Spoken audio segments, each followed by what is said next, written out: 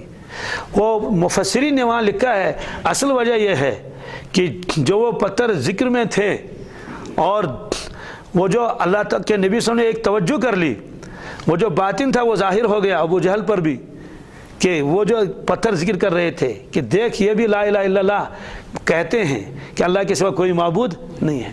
لیکن یہ اللہ کا احسان ہے، ان چیزوں کو اللہ نے ہم پر پوشیدہ رکھا ہے، ورنہ بڑی پریشانی ہو جائے گی، بہت زبردست پریشانی ہو جائے گی اگر یہ چیزیں کیا منکشف ہو جائیں گی. منکشف ہو جاتی ہیں لاکھوں میں کسی ایک پر. پہلے زمانے میں زیادہ چیزیں منکشف ہوتی ہیں.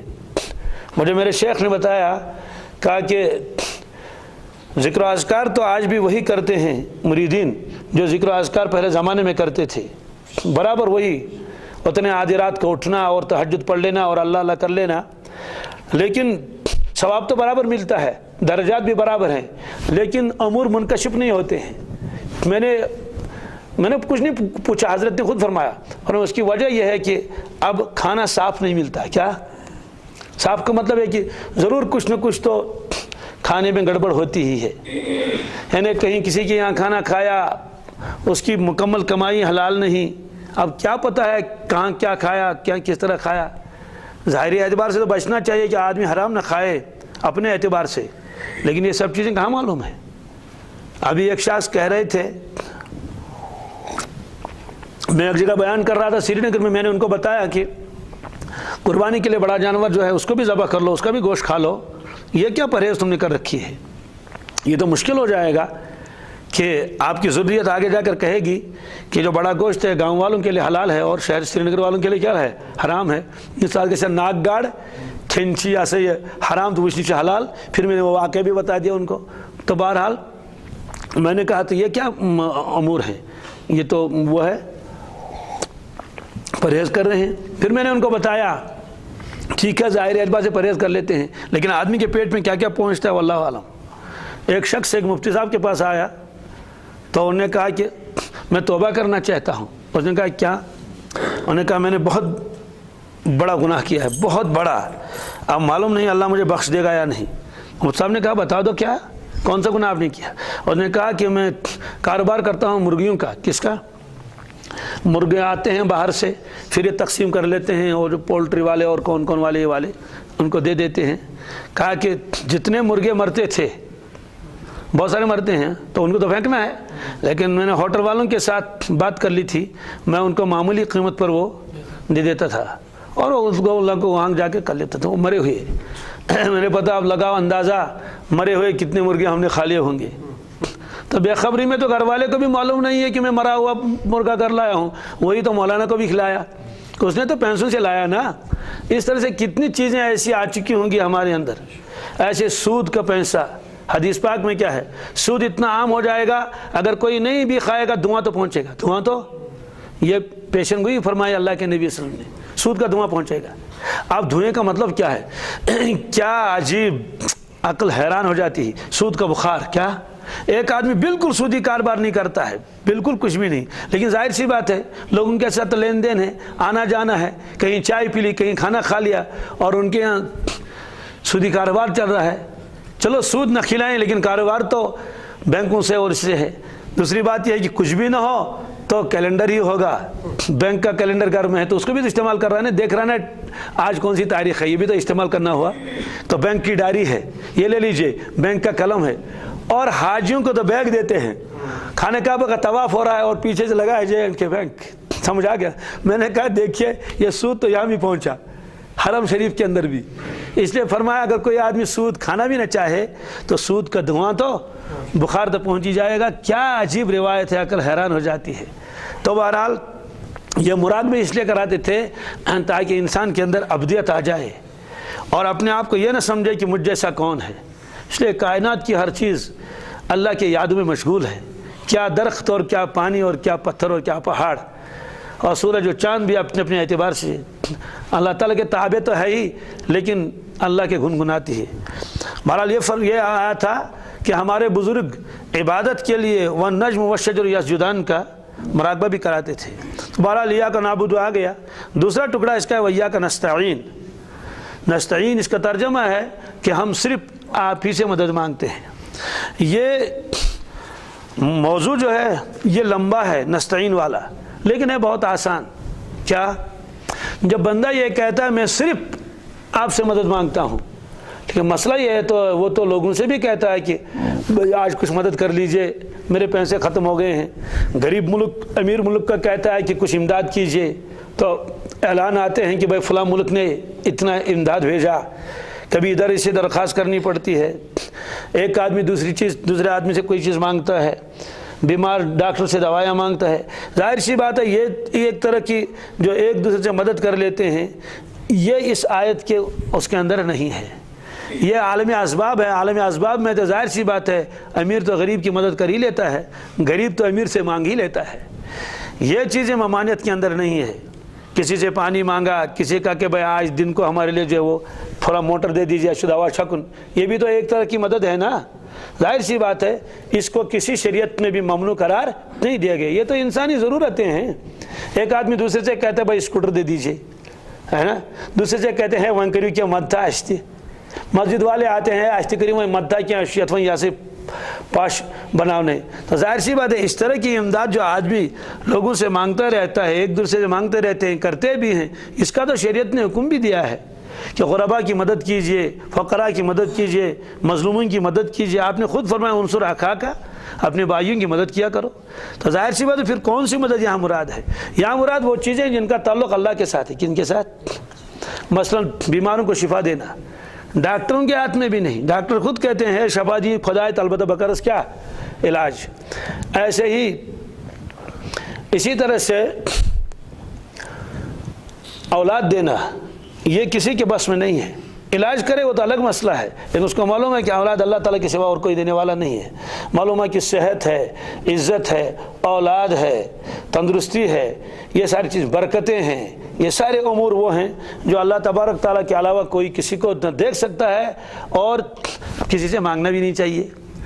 دعائیں ہیں وہ تو الگ مسئلہ ہے، آپ کسی سے عرض کر لیں کہ بھائی میرے لیے دعا کر لیجئے، وہ تو اللہ کے نبی صلی اللہ علیہ وسلم نے خود تعلیم دی ہے کہ ایک دوسرے سے دعا کرا لیا کرو۔ اور خود اتنے ایسی مقام پر رہنے کے ہونے کے باوجود حضرت عمر فاروق رضی اللہ تعالیٰ عنہ خدمت میں حاضر ہوئے اور نے عرض کیا اے اللہ کے نبی صلی اللہ علیہ وسلم میں عمرے کے لیے جا رہا ہوں، اجازت چاہتا ہوں۔ آپ نے فرمایا ٹھیک ہے لیکن دیکھو مجھے دعاؤں میں نہ بھولنا۔ کیا جی یہ لفظ فرمایا کہ لا تنسا فی دعائک، مجھے دعاؤں میں یاد رکھنا، ورنہ ظاہر سی بات ہے اللہ کے نبی صلی اللہ علیہ وسلم کو بظاہر امتی کی دعاؤں کی کیا ضرورت تھی، لیکن آپ نے فرمایا یہ اس میں امت کی تعلیم تھی، جب کوئی آدمی حج کو جائے، عمرے کے لیے جائے، کسی نیک کام کے لیے جائے یا کسی متبرک مقام پر جائے جہاں دعائیں قبول ہوتی ہیں تو اس سے فوراً دعا کی درخواست کرنی چاہیے۔ تو یہ آپ نے خود فرمایا، ظاہر سی بات ہے یہ ساری چیزیں اس آیت کے اندر نہیں ہیں جس میں یہ فرمایا وَإِيَّاكَ نَسْتَعِينُ، ہم صرف اور صرف مدد تجھی سے مانگتے ہیں۔ اس لیے اس بحث کو میں چھوڑ دیتا ہوں کہ یہ جو دنیائی امور میں ہم ایک دوسرے کی مدد کر لیتے ہیں، بلکہ اس کا تو حکم ہے، بعض مرتبہ تو واجب ہوتا ہے۔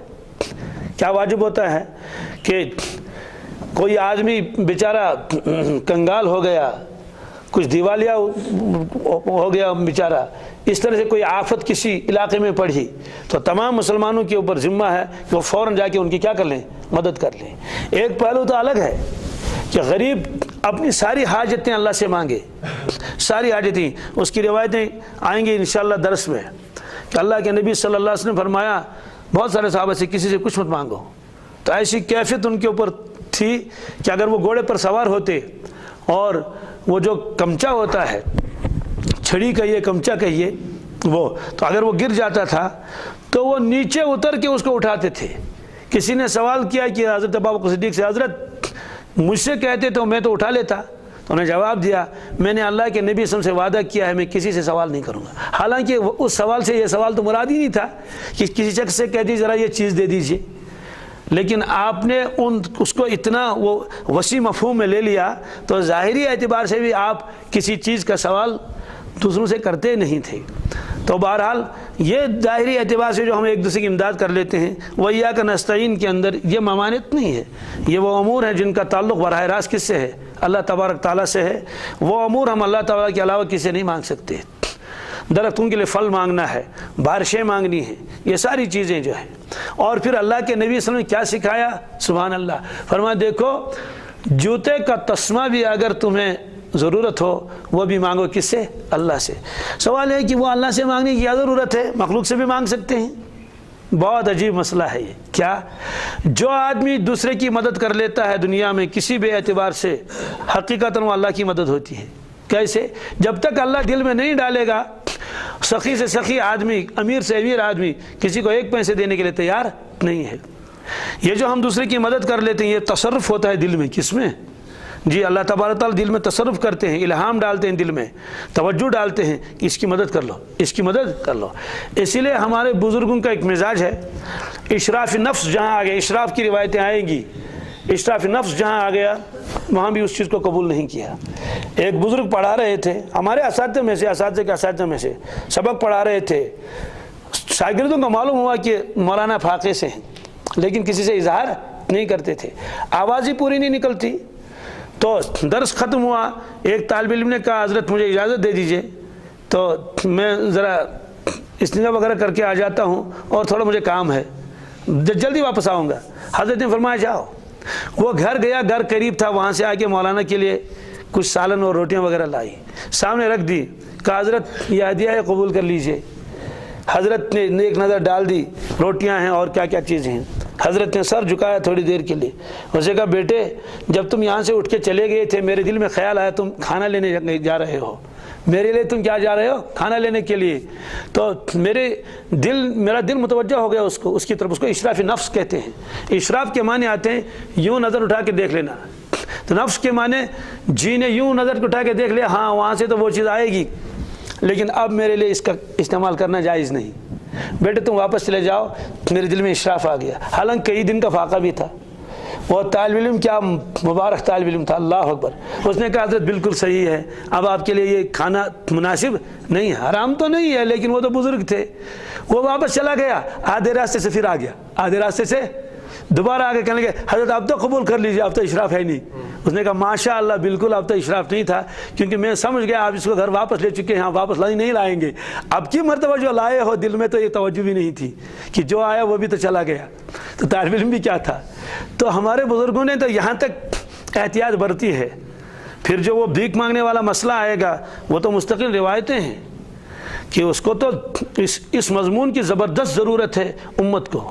یہ جو رشوت مانگنے والے ہیں، رشوت کا گناہ تو الگ ہوا لیکن حدیث پاک میں ہے کہ یہ جو مانگنے کا سلسلہ ہے قیامت کے دن جب آ جائیں گے ان کے چہرے پر گوشت بالکل نہیں ہوگا، صرف ہڈیاں ہی ہڈیاں رہی ہوں گی. کیوں؟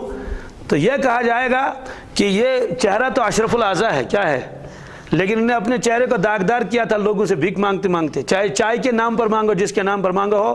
آج ان کے چہروں پر گوشت نہیں، تو سارے لوگ دیکھیں گے اچھا بخاری ہے. یہ بخاری صرف وہ بخاری مراد نہیں جو ہمارے دروازوں پر آتا ہے، کہتے ہیں کہ حج بھائی خدا کے نے یاری ولتی کیا سا حج صاحب ولسان سے کیا سا. نہیں، جو کسی طرح سے دوسروں کو مانگے